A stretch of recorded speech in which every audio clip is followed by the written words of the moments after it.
Hello dear student, this is Suman Dutta. তো আজকের present হলাম নতুন একটা ভিডিও নিয়ে। আজকে থাকছে ত্রিপুরা ক্লাস 6-এর জন্য আরেকটা গুরুত্বপূর্ণ ভিডিও। তো তোমরা সবাই বুঝতে পেরেছো যে আমি শুধুমাত্র ক্লাস 6-এর জন্য এখন প্রচেষ্টা চালিয়ে যাচ্ছি। তো খুব শীঘ্রই 7, 8, 9, 10 সবার জন্য চলে আসবে এবং 10 তো অলরেডি রেডি হয়ে যাচ্ছে। তো অবশ্যই প্রত্যেক দিন কিছু না কিছু নতুন পেয়ে যাবে, ঠিক আছে? তো whatever, don't worry everyone, I am here, okay? তো আজকের যে ভিডিও সেটা থাকছে ক্লাস 6-এর জন্য। ক্লাস 6-এর বাংলা যে বীর চেতক নামে একটা কবিতা আছে, সেই কবিতা, ঠিক আছে? তো মেবার রাজা রানা প্রতাপ, প্রতাপ ছিল যার, চেতক নামে সাদা গোরা ছায়ার সঙ্গী তার। মানে এই বীর চেতক কবিতায় রানা প্রতাপ এবং তার বিশ্বস্ত একটা গুড়া ছিল, সাদা গুড়া, যার নাম হলো চেতক, ঠিক আছে? এই তার সাহসিকতা এবং বীরত্বের কাহিনী এখানে বলা হয়েছে। ছুটত সে হাওয়ার বেগে, সাদা কেশর ঘোড়া, দেহে তার প্রবল তেজ, বলিষ্ঠতায় ভরা। মানে এখানে বলা হয়েছে যে চেতক নামের যে ঘোড়াটা আছে সেটা কিন্তু একটা বিশ্বাসী, শক্তিমান এবং দ্রুতগতি সম্পূর্ণ একান্ত অনুগত ঘোড়া ছিল। মানে যাই বলতো সেটাকে সে সবই শুনতো, ঠিক আছে? এবং তার কেশর ছিল কি সাদা কালারের।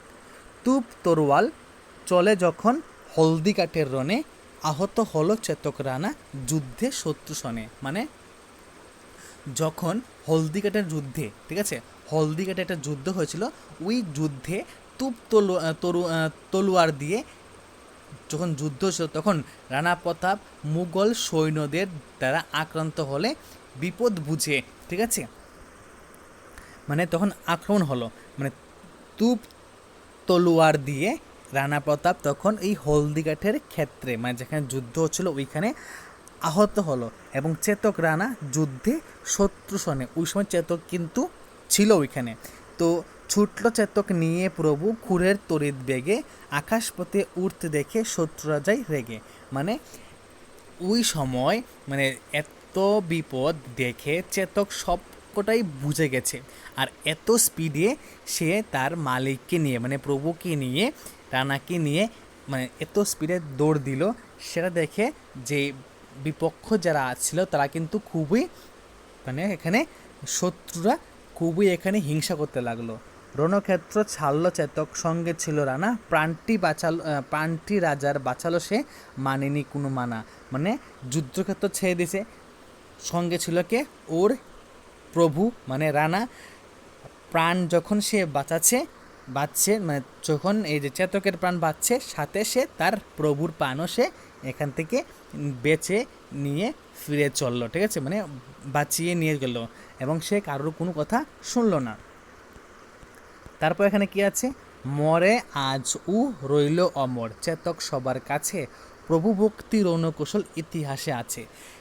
সেই চেতক কিন্তু আজকে আর নেই, ঠিক আছে? সে কিন্তু অনেক দিন আগে মারা গেছে, কিন্তু মরেও কিন্তু সে সিপাহী মতন একজন অমর হয়ে রইল, কারণ সে প্রভু ভক্তি, মানে তার যে প্রভু ভক্তি, তার যে রণকৌশল ইতিহাসে এখনও লেখা আছে, যা আমরা আজও পড়ছি, এখনও পড়ছি। চারণেরা গান গেয়ে যায় ভারত ভূমির কোণে, চেতকের সেই প্রভু ভক্তি সকলেরই মনে। মানে এখানে বলা হয়েছে যে চারণেরা রাজস্থান সহ ভারতের বিভিন্ন প্রান্তে এই বীরত্বের কাহিনী এখনও গায়, যে এই যে মহারানা উদয় সিং, ঠিক আছে, মহারানা যে ছিল, মহারানা যে তার সঙ্গে তার একটা বিশ্বস্ত ঘোড়া ছিল, ঠিক আছে? সেই ঘোড়াটা কী করছে, সে নিজে যখন যুদ্ধক্ষেত্রে ছিল সে তার মালিককে একা ফেলিয়ে যায়নি, এবং তার কাহিনী আজ অবধি এখনও রাজস্থান সহ ভারতের বিভিন্ন অঞ্চলে একইভাবে রিপিট হচ্ছে, ঠিক আছে? এই হলো আজকের দিনের কি বীর চেতক কবিতা নিয়ে বিস্তারিত আলোচনা। যদি ভালো লাগা থাকে অবশ্যই ভিডিওটা সহজে শেয়ার করো। তো দেখা হচ্ছে একটা গুরুত্বপূর্ণ ভিডিওতে, প্রথম থেকে শেষ অবধি দেখার জন্য তোমাকে অসংখ্য ধন্যবাদ।